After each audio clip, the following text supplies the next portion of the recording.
to live by your passion, to live as an expression of you in the fullest extent, and to have the fire in your belly, the ambition and the pursuit of life and all these different things and putting your stamp on the world. And this is what we all want. But at the same time, the story and the reality of that does not go in the way that we always planned. And I want to tell a little bit of the story of that because we have a question on it on our Men's Development Excellence call. That is today's Daily Awesome. How do we live our passions and what does that mean? So right now, we're on this call. It's midnight. It's 12:30 a.m. on now the 20th of April, but this call started 4.5 hours ago on the 19th of April. And man, it's an amazing thing. I love what I do. And that's what I want to get to. But it wasn't the only thing that I wanted to do. And somehow it turned into this great community of people. In fact, maybe I even want to talk about that because my initial vision for all of this came from was from the arts. Where we had community, where we grew, when we had a theater group or we had a band or we had a community that we worked together and we grew together and we grew up together and shared so many things. And that's what this is. So we have that for free for men in the pursuit of excellence in a way that is very realistic, dare I say, very functional, and that is proven to work. And there's no special jazz about it. Some of us are married. Some of us are single. We talk about everything that men talk about, which is women, money, purpose, fitness, health, and all these different things. We come together for free on the Austin Men's Development Board on Facebook. You can find the link down below, but more importantly, you can also step it up into our coaching programs, which are the Men's Development Excellence call. It's this call tonight, 4 hours, man. And you can come in whenever you please. You get access to so many different coaches, and we're just a great community. It's where also on our Wednesday night calls, we record a lot of our content, but we also have calls on Sunday. And then in our upper tier groups, we have on Saturday, on Thursday, all over them. Man, we have calls pretty much every day of the week where we're interacting with men and growth. So go to the link down below wherever you're watching this on iTunes, Stitcher, or YouTube. And if you like this stuff, man, subscribe and interact because we do it to do that, man. And of course, if you go to the link down below, there's also a free PDF waiting for you because we have a lot of great content. We want you to be a part of our thing for free. You like it, you can give us money if you want. All right. Should be a clear decision. In any case, let's get to this, man. Passion's such a big thing. And there's a young man, he's 26. He's asking about passions. He's like, Steve, I love what you do. I love what a lot of different podcasters do and what a lot of different coaches do. I'd love to do that. But the thing is, I'm going to quit my job. I want to, have more time to focus on this. I don't really know where to start. Should I move back with my parents and so on? And there's all this confusion. And when I was 26, the story was different. And so right now I'm 39. But what I want to talk to you guys about is there's a lot of advice on business. There's a lot of great advice. There's a lot of advice on purpose. There's a lot of advice on passion. But where is that coming from? And that's what you got to look at. When I was in my 20s, I didn't know any of that. And that doesn't mean that you have to be that guy in your 20s. But man, I went through life literally 17 to 20, disjointed all over, working as an artist, working as a very good artist, becoming a great artist in those things as a light designer professionally in theater, directing, producing, acting. I've been in 67 plays. They weren't all that great some of the times, but very proud of the different things that I created with it. I also worked as a musician, as a bartender, as a photographer, did some great photography. It was a huge passion of mine as well. Music, I think, is one of the highest arts. And, there were just such disciplines of mine. I was crazy about them. But so crazy almost to the point where I couldn't communicate with them. I mean, there's stories where I would argue with directors. There were stories where, I would just cut ties and be super dramatic and very, artistic in that sort of way. And what happened is somewhere along the lines, I come up and I'm 28 or 29 years old. I meet a bunch of pickup artists. They like me. And somehow I start making money at this. And see, the thing was, before then, I didn't care so much about the money. And I'm not saying that you should be that, but I didn't care, man. I was free. I was going crazy. I was partying a lot. I was resorting my emotions. I was a late bloomer in so many ways, and I allowed myself to do it. I moved back in with my parents when I was 24. When I was 26, I was bouncing around from, different touring bands and so on, playing music and doing a lot of drugs and getting caught up in that. And in fact, some ways ruining my life in that. And then having kids when I was 28 to, situations that I was unknown in and totally scared and didn't know what to do. And taking advice from a bunch of people who literally or legitimately wanted to help me, but I didn't know what to do. I didn't have an outlet for it. And I made a lot of bad decisions. I made a lot of great decisions. And I don't regret any of them. And this sounds cliche because it built me to who I am today, but because I learned to be responsible with those things. And no matter how crazy or down the rabbit hole I got, I was able to fix that. And I think that's an important thing. So to these guys who are 20 and you're watching a lot of Gary Vee videos, and he says good stuff. I like him. What I don't like is all the people who blindly follow him, or I don't even want people to blindly follow me. When any of my videos go viral, like the failure and implosion of the PUA industry, it went viral on my channel, went viral on the 21 Conventions channel. And it's like, it was all a bunch of comments that were either fanboys or people criticizing me who don't even stand for anything that I stand for. I don't want that. I want communication. I want interaction. I got 100 people watching video, 200 people watching video, but those are people I interact with. That's you guys. That's great. That's cool. That's the guys on the call right now. So the thing is that I was allowed to fuck up. I was a late bloomer. I didn't get it. All my friends that I went to high school with, that I got kicked out of that high school, became successful before me. They when I was 23 and 24, when I was living in Hawaii and working as an artist, as a light designer, not caring about these things, caring about music and caring about art and doing those things, these guys were selling real estate. They had BMWs, they had Mercedes, and I didn't know what to do, man. And I felt bad about it. And eventually I caught my rhythm, which you have to have faith in. Is that if you keep working at something and you go along the road of your passion, it's not going to show itself. And anything important to you in life is going to have highs and lows. When you hit it big, that doesn't mean shit. Because if you hit something big, it goes down just as fast, or it can go down just as fast. You want to be able to find an even keel. You want to be able to perform, you want to be able to perform at a steady pace, and that steady pace needs to be the thing that rises rather than the quick highs and lows that you bounce around with. So the important thing is that when we follow our passions, we don't know where it goes. I still don't know a man today that can predict where he's going to be in life, and who would want that?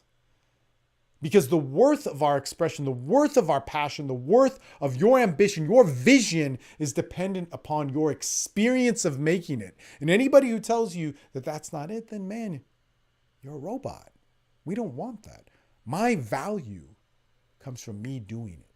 Me taking this, that I've put so much out there in the world in so many different areas and said, I want it to be this. I want it to be this. I want it to be, this feeling in this play. I want it to be this music that gets moved, that charges with people. God, man, I fucking love music. I want it to be a play that is written in a way that has this feeling where the whole audience feels the same little bit of God or vision or whatever I'm going for all at once. I want it to be that. And I failed over and over again at that. But that pursuit and that cultivation of that passion, man, I thought of this today. It turned into something which I eventually did in the seduction industry called the Red Stack. It was the greatest writing thing that I could have ever wished for. This is amazing. Because one of the greatest things in theater, which I have a lot of experience in, is if you look at the great, theater writers like David Mamet or, Tony Kushner. There's so many of them. But when you look at how they write, the key is how they write actually directs the play for itself. And the director does the blocking and the organizing of it. And of course, he gives feedback to the actors. And a great director, and I don't mean to take away from him, but a great writer actually shapes the situation of the play through what they've written. And a lot of that takes place there. I could never do that in theater. But the pursuit of that and the training for that and the discipline of that and the staying up all night and trying to write and the staying up all night and do the play and get the production and all this stuff and learning that sort of thing and learning that sort of craftsmanship and drive taught me that when I started doing stacks and customized stacks for people, the Red Stack from 2007 into even current, but I don't really advertise it anymore.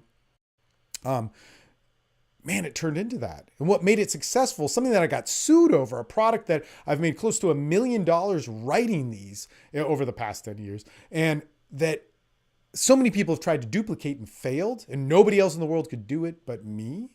I bet you a great film or TV or theater writer could do it. But for me, to create this product that somebody could read, they could give me a story about their life and I could write it in a way that would communicate to somebody else and have a percentage that I remember the first 20 stacks, 13 of those guys read it and within a month were able to be successful with dating from it.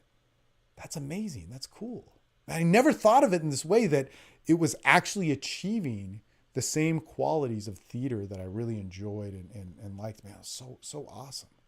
Who would have ever thought? I never would have predicted that. Never would have. I never would have predicted that my problems with drugs and alcohol in my teenage years that sent me to rehab, that allowed me to go to prisons and do H&I and talk to people from 20 to 17, would actually help me and relate with people when I first started coaching to get to the core of it. I never realized that my then relapse in drugs, after I was 21 all the way to 30, and all that time and all that pressure and all that pain and the real damage that I caused, the real lives that I affected, the real torture, in the pursuit of that passion, in the pursuit of that life that I chased always, is no matter how crazy or selfish or the filtration that I saw through it, would ever give me the compassion and understanding to help other people and to be so tenacious about the human experience. That when I was like, man, I want to fuck a lot of chicks and be a pickup artist, that somehow that part of that chasing of the dragon's tail was a pursuit of beauty and love, that when I chased the dragon's tail through sex, somehow it also, like in recovery for myself and getting off those drugs, turned into this thing where it was like, wow, no. The pursuit of sex and even promiscuity and whatever different tones of sexuality that you want, whether that's in a relationship or with many people or to, play, in the worlds of BDSM or kink or whatever it is you want, could actually be a pursuit of pure self-reflection, exchange with another human being at the highest level, and be one of the most beautiful things that we could have. Man, it's so fun to say that we're in the pursuit of passion and we're in the pursuit of love. But if we're truly in the pursuit of passion, we're truly in the pursuit of love, the humanity of taking what's in here and putting it out there in the world and saying, here, this, let me shape this, let me try, let you see it, let it feed back, man, what I see inside myself to put outside in the world, and let it fail and let us burn us, let it destroy us, let it take us down to the ashes so that we could move back in to the world, into the ecosystem of life, that life of passion, and turn back into something of growth and beauty and transformation. We're never bigger than life. We're never bigger than what we've been given. And part of our passion and part of our beauty, and even in this natural biological world of cells and God, bodies of what we are and of the earth, God, it's so many great things. We're never going to beat that. We're a part of it. And part of that is chasing what you believe in. And part of that is failing. The key is you got to let yourself fuck up. And you got to know that you're going to be okay as long as you stay true to you, even when that burns you so bad that it starts to destroy you. One of the greatest pieces of advice that was given to me was in the hallways of the 21 convention or the under 21 convention in Orlando in 2016. It's from a guy, Bill. Bill had nothing to do with the convention. The Orlando nightclub shooting in the gay club had just happened, and his son was there, and his son, went through all this trauma, and the FBI was doing investigations, and he flew down from where he was to spend time with his son, and he talked about the value of being a father and the value of being a man. One of the first things we said is we were like, because he's like, what is this? And we're like, what, like, I guess feminism, but the opposite of that. It's a guy's thing, right? And he's like, man, that's the whole story of my life. And he said, you know what, guys, what you got to do? You got to do what you love. Follow what you love. Follow your heart.